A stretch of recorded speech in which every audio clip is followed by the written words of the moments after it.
नमो अरिहन्ताडं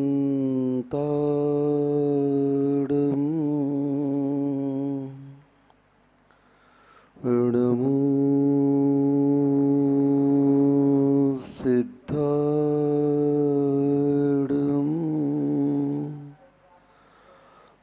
नमो आयर्याडं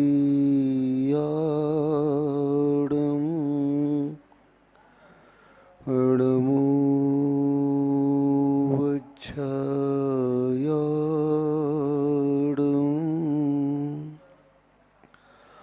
नमो लोई सब्बसाहुडं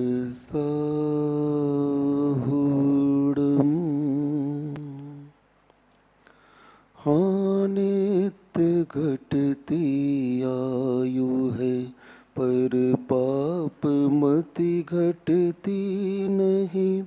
आई बुढ़ोती पर विषय से कामना हटती नहीं। मैं यत्न करता हूँ दवा में धर्म में करता नहीं। दुर्मोह महिमा से ग्रसित हूँ नाथ बच सकता नहीं। जय बोले खैराट श्री कुंडलपुर के बड़े बाबा की जय। मूल नायक श्री चिंतामणि पार्श्वनाथ भगवान की जय। परम पूज्य आचार्य भगवान श्री विद्यासागर जी महाराज की जय। परम पूज्य निर्यापक श्रवण मुनि श्री सुधा सागर जी महाराज की जय। अहिंसा परमो धर्म की जय।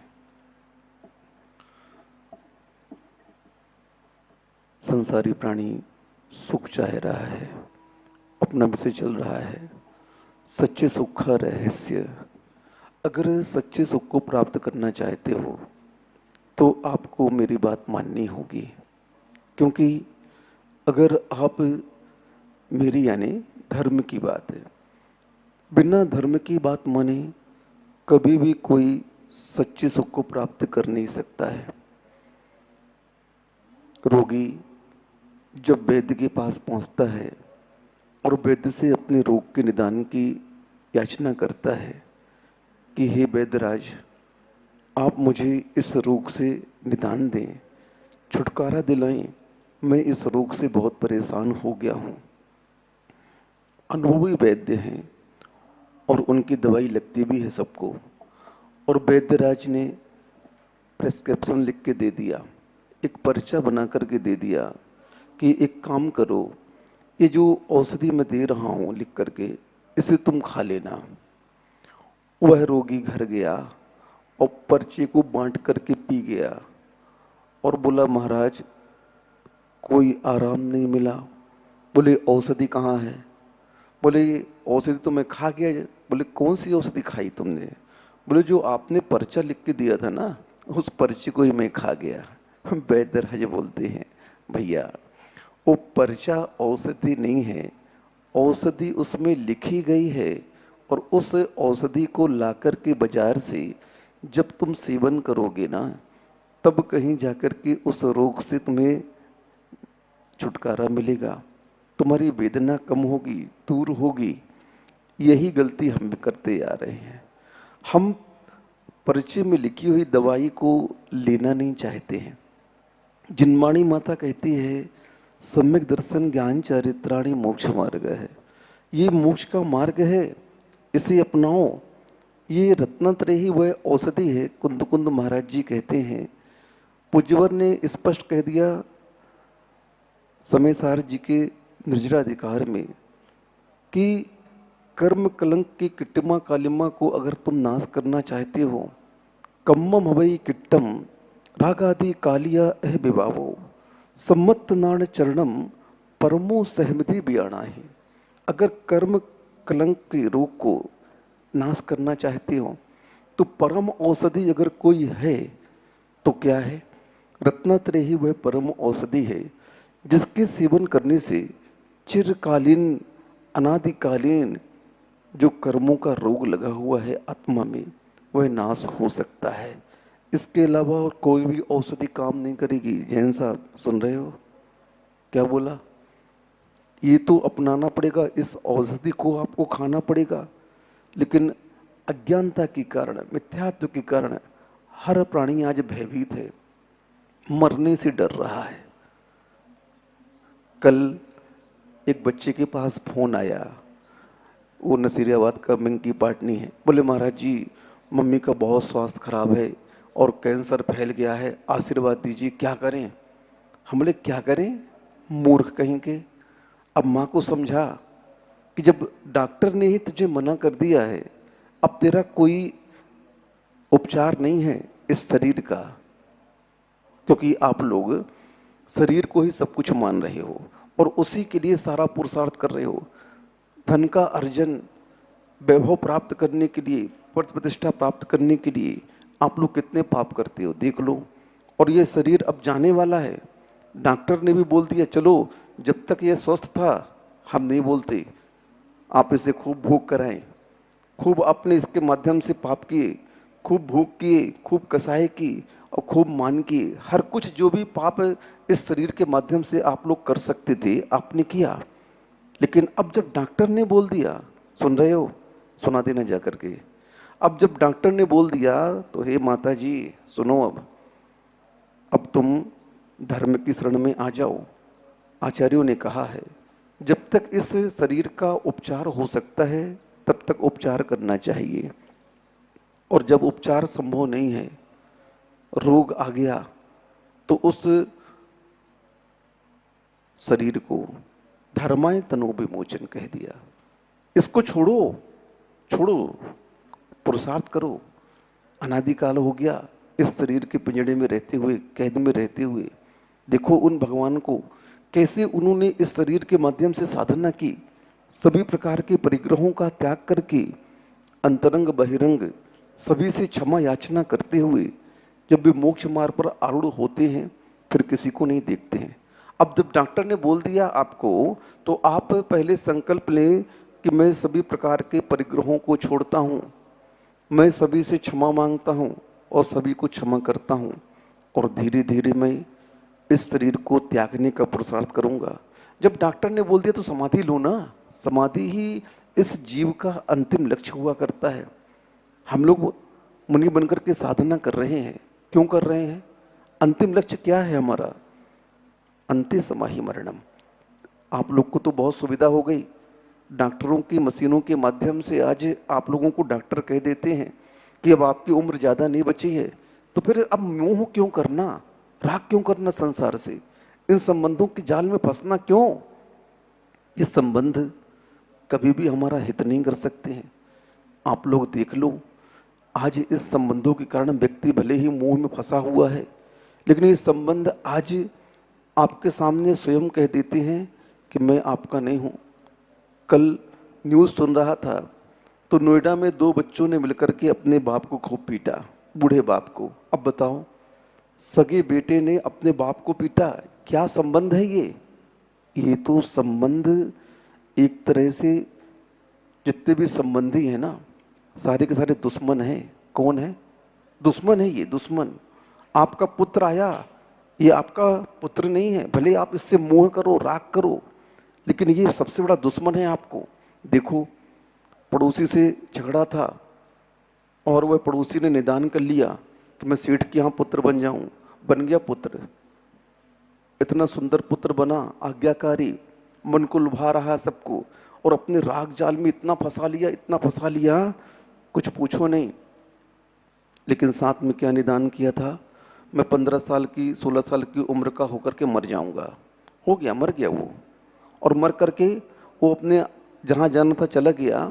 अब आप लकीर पीट रहे हो। जो संबंध वो तुमसे बना गया, वो संबंध उसने आपको विक्षिप्त करने के लिए बनाया, आपको पागल बनाने के लिए, आपसे बदला लेने के लिए बनाया था। और उस संबंध के मुंह में फंस करके, जाल में फंस करके तुमने क्या किया? वही किया जो वो चाहता था। उसने तुम्हें विक्षिप्त कर दिया, तुम पागल हो गए। अब व्यापार में मन नहीं लग रहा है, किसी भी कार्य में मन नहीं लग रहा। क्यों नहीं लग रहा? पुत्र मोह। हाँ, अब दूसरा पुत्र आया बिस्नी बन करके, अब आपकी नाक कटवा रहा समाज में, पुत्री आई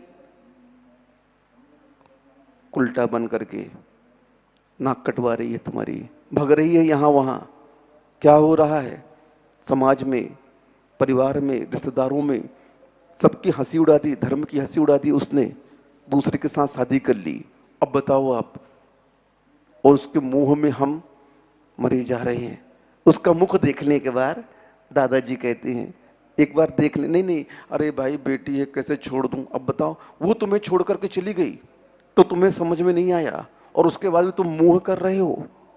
उसने धर्म की हंसी उड़ा दी, धर्म की बदनामी कर दी, धर्म को ताक पर लगा दिया, धर्म की बेइज्जती कर दी, सब कुछ कर दिया। उसके बाद भी तुम मुंह में फंस करके क्या कर रहे हो? देखो तो। अब तुम्हारी इस बुद्धि को हम बुद्धि कहें कि कुबुद्धि कहें? बताइए आप। इस ज्ञान को ज्ञान कहें कि अज्ञान कहें? हैं? अब इससे बड़ा आपको साक्षात उदाहरण क्या चाहिए? अगर संबंध अच्छे होते, हर व्यक्ति संबंधों को निभाता, तो केयर और सहारा जैसे ये अनाथालय खुलते नहीं। ये अनाथालय बता रहे हैं कि इस संसार में कोई किसी का सगा नहीं, सब स्वार्थी संसार है। और यही तो हमें समझना है, और यही समझ करके हमें अपने मन को ये समझाना है कि इस संसार में हमारा कोई नहीं है। ये संबंध बन गए, पुत्र भी आज्ञाकारी हो गया, कोई बात नहीं। हम बोल रहे सारी अनुकूलताएं आज परिवार की आपको मिल गई पुण्य के उदय से, फिर भी कोई बात नहीं। लेकिन क्या उस पुण्य के उदय में तुम परिवार के जाल में फंस रहे हो या साधना करके निकलना चाहते हो?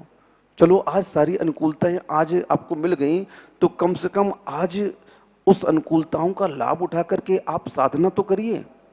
घर में रह करके भरत जी बैरागी थे, इतने बड़े परिवार से घिरे होने के उपरांत भी उनकी उस परिवार में आस्था नहीं थी, उस परिवार को वो अपना नहीं मानते थे। क्योंकि जिनवाणी माता कह रही है कि ये तो संबंध संयोगी है, और संयोगी संबंध वियोग के साथ रहते हैं, और वियोग तो होगा, क्योंकि संसार में कोई भी अमर होकर के नहीं आया है।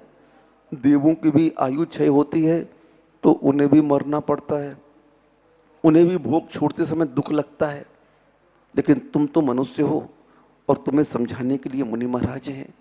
आज इन चैनलों के माध्यम से, जिनवाणी पारस चैनल के माध्यम से आप लोग लाइव सुन रहे हैं, घर बैठे आपको धर्म लाभ मिल रहा है। पहले तो महाराज जंगल में रहते थे और वो ढूंढना पड़ता था महाराज जी कहाँ हैं, चार शब्द उपदेश के मिल जाएं।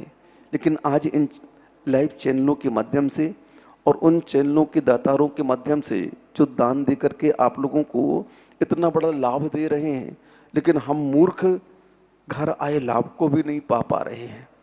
आचार्य मित्र क्या करोगे आप? अरे भैया, जब डॉक्टर ने बोल दिया आपको जिंदा नहीं रहना है, इस बीमारी का कोई इलाज नहीं है, तो आप तो घर में जाकर के सबसे क्षमा मांगें। उपयोग करें मोबाइल का, समाज में एक मैसेज दें कि अब मेरा अंतिम समय चल रहा है, मैं सभी समाज वालों से क्षमा मांगती हूँ। रिश्तेदारों को फ़ोन से आप मैसेज करें, मैं सभी से क्षमा मांगती हूँ। एक वीडियो बना रहे क्षमा याचना का और वायरल कर दे सब जगह। हाँ, क्योंकि अब अंतिम समय आ गया ना, अब सबके पास जा नहीं सकते, सब आ नहीं सकते। तो आज तो बहुत सोशल मीडिया का ज़माना है, 1 मिनट में वायरल हो जाएगा, सभी समाज लोग आपको माफ़ कर देंगे, क्षमा कर। हाँ, कोई करे ना करे, तुम तो मांग लो। अब ये बुद्धि तो आपको चलानी पड़ेगी। देखो, पुरुषार्थ आवश्यक है। जो गाड़ी जा रही है सड़क पर, सीधे चलाना तो बड़ी आसान है, कोई दिक्कत की बात नहीं। जब उसे टर्न देना पड़ता है तो पुरुषार्थ करना पड़ता है।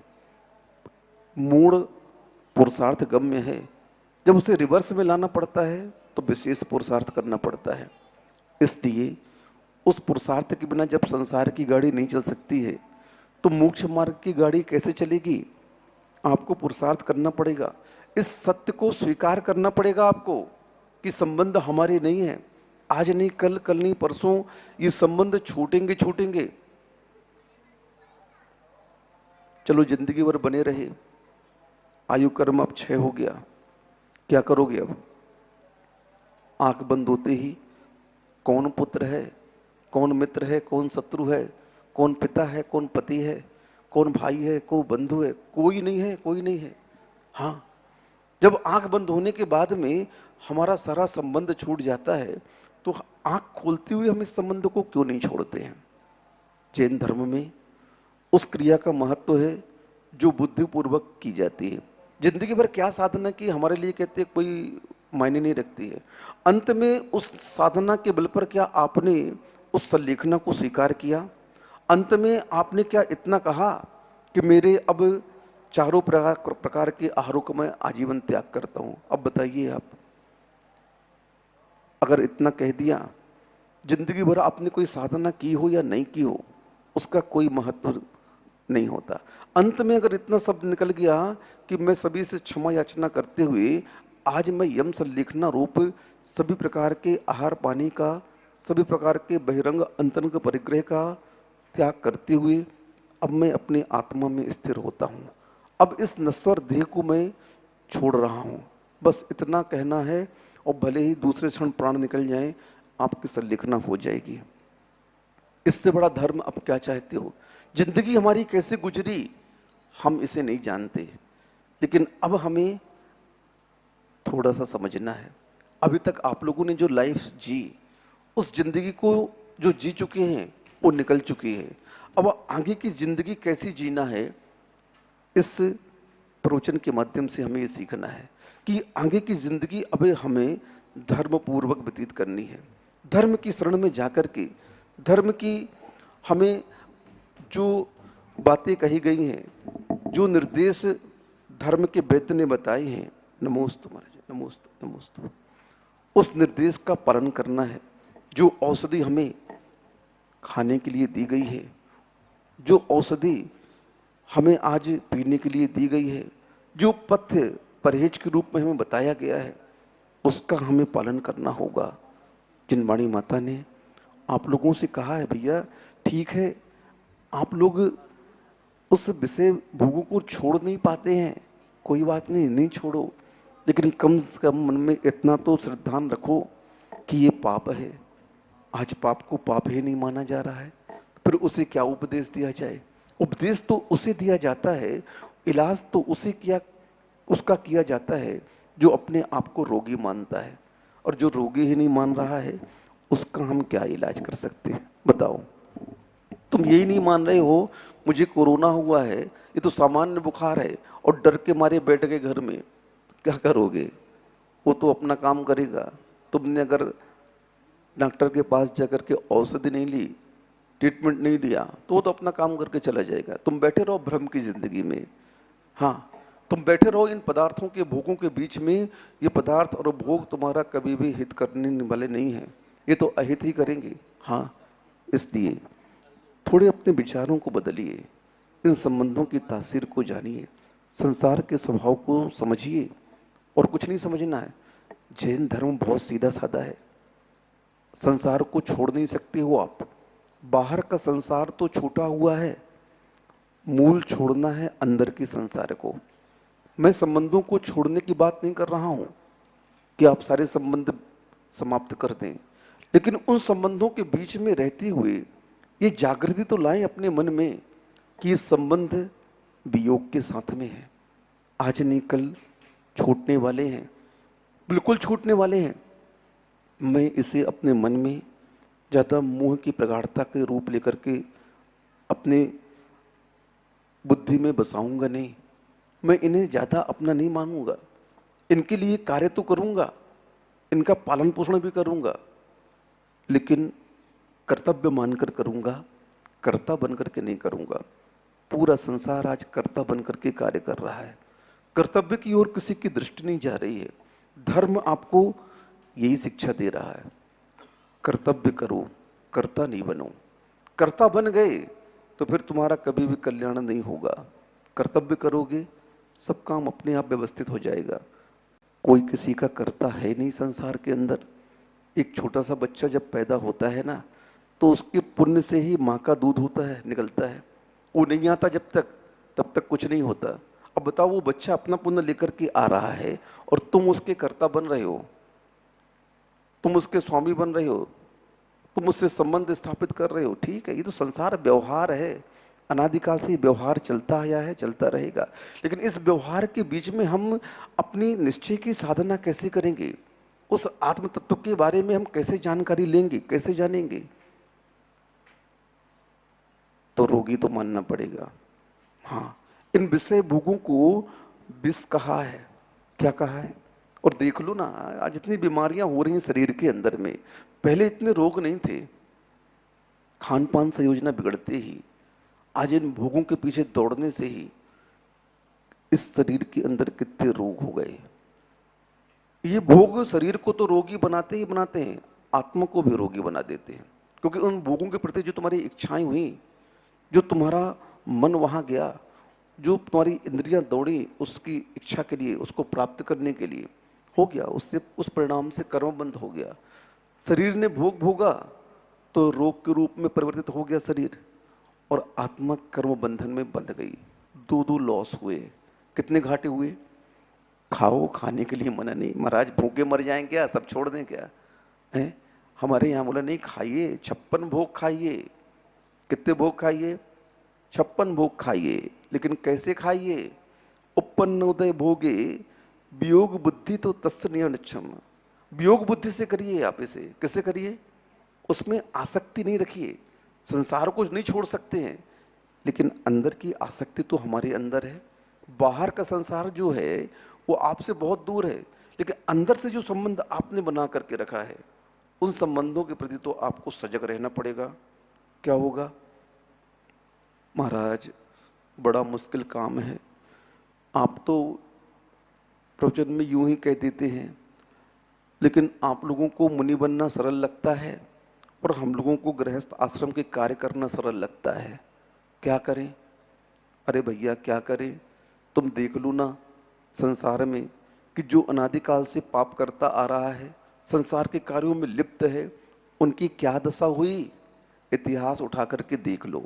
और जिसने इस कार्य को छोड़ करके मोक्ष मार्ग में कदम बढ़ाया, उसकी क्या दशा हुई ये भी देख लो। अब संसार में रहते हुए हम दोनों कार्य कैसे करें? कर सकते हो, कोई बड़ी बात नहीं है, दोनों कार्य करिए। उस संसार में रहकर के संसार की क्रिया भी करिए, व्यवहार धर्म भी अपनाइए, लेकिन उस व्यवहार धर्म के साथ साथ एकदम व्यवहार में लिप्त ना हो करके कुछ अपने समय, अपने लिए भी समय निकालिए। बड़े महाराज जी कई बार कहते हैं ना कि गृहस्थ आश्रम में रहकर के वह श्रावक जो वास्तव में अपनी आत्मा की मुक्ति चाहता है, उस संसार के कार्य को करता हुआ पर्व के दिनों में उस नसियाओं में जाकर के आत्मचिंतन करता था। और आप लोग क्या कर रहे हो? चिंतन तो कभी होता नहीं है और पूरी जिंदगी चिंता में व्यतीत कर देते हो। किसकी चिंता में? हाँ, अपनी चिंता में नहीं, दूसरों की चिंता में।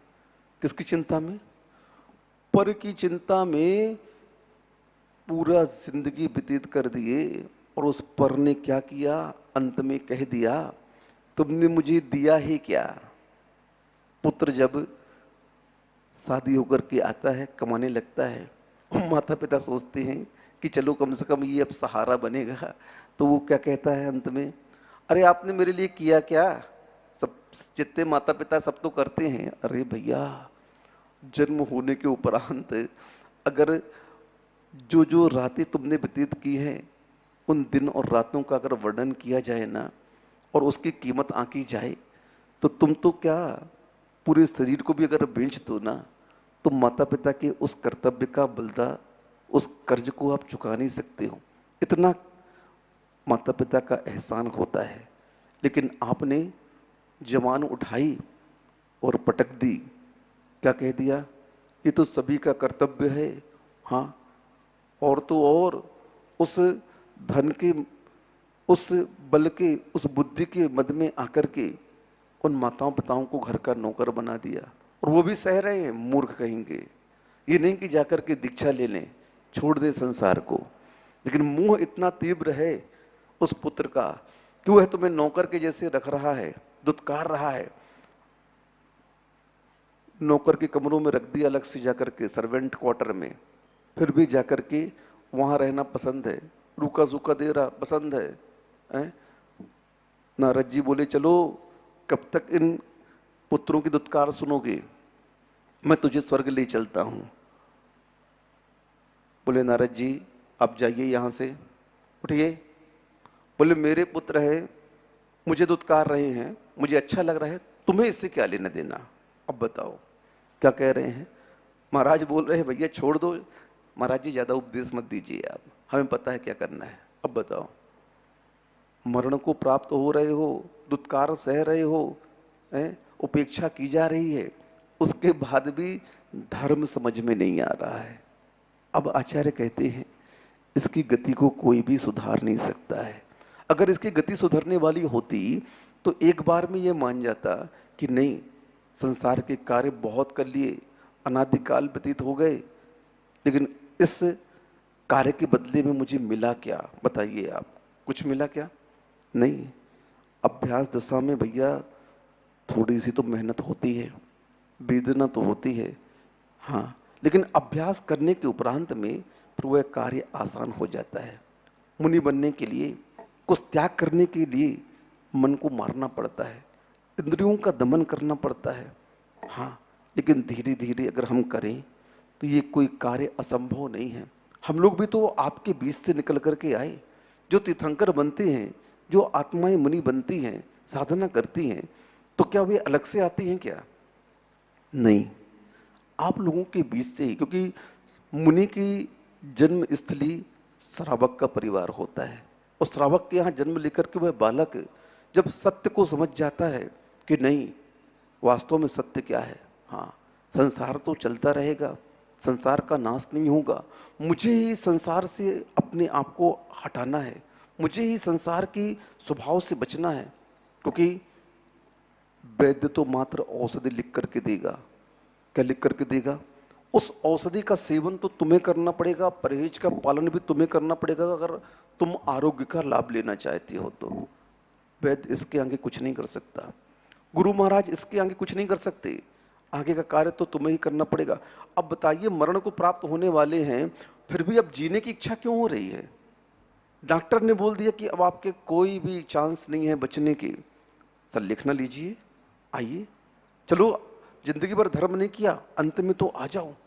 हाँ, अभ्यास करो थोड़ा सा, घर में रह करके मोक्ष मार्ग का भी अभ्यास करना चाहिए। हफ्ते में एक दिन उपवास करके बैठो तो। गुमास्ता वाले आ गए, सरकार ने नियम बना दिया, हफ्ते में एक दिन व्यापार बंद रहेगा, बड़े बड़े शहरों में ये नियम है।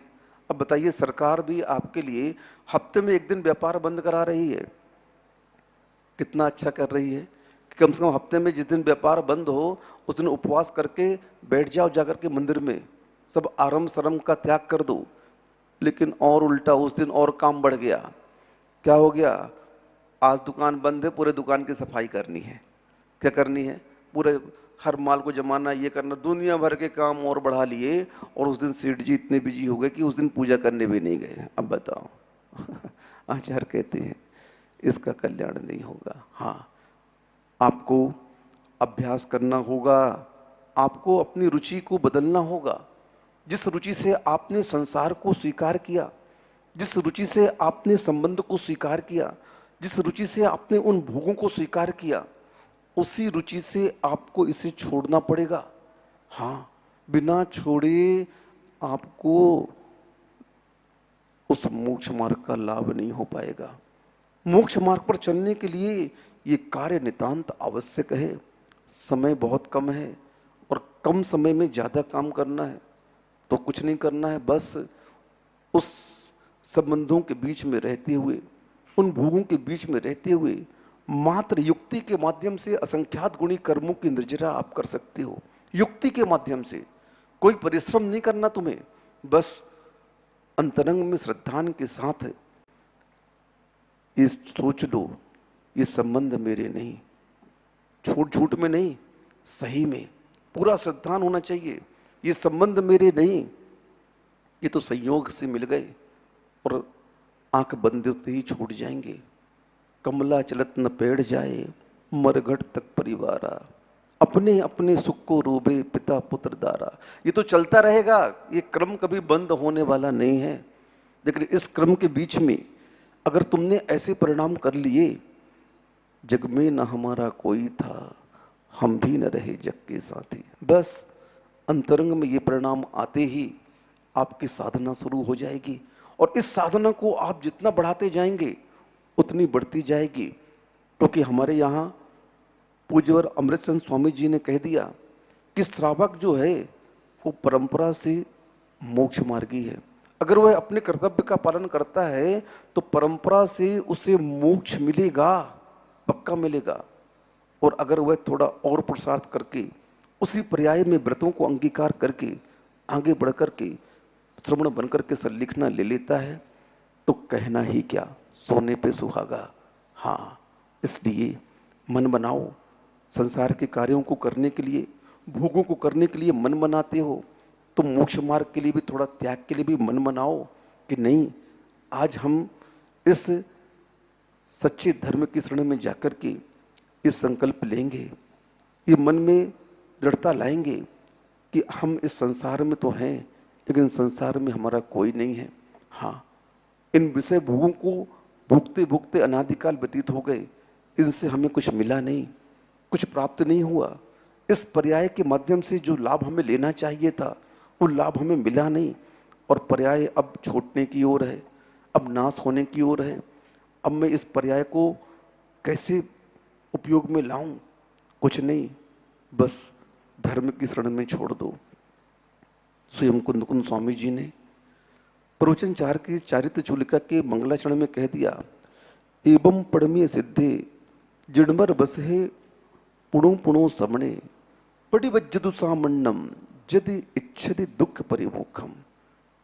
पंच परमेष्ठियों को नमस्कार करते हुए पूज्यवर कुंदकुंद स्वामी जी कहते हैं, अगर तुम संसार के दुखों से बचना चाहते हो, पड़िवज्जदु सामण्यम, तुरंत क्या करो, तुरंत इस सामण्य को अंगीकार कर लो। पंडित जी कहते हैं, जब लो न रोग जरा गहे तब लो छटते निज हित करो। हे आत्मन, जब तक इस शरीर में रोग नहीं आया, बुढ़ापा नहीं आया है, कोई प्रतिकूलताएं नहीं आई हैं, तब तक इस शरीर के माध्यम से जल्दी जल्दी अपनी आत्मा का कल्याण कर लो। एक रोग आ गया, थोड़ी सी प्रतिकूलताएं आ गई, फिर किसी भी साधना में आपका मन नहीं लगेगा।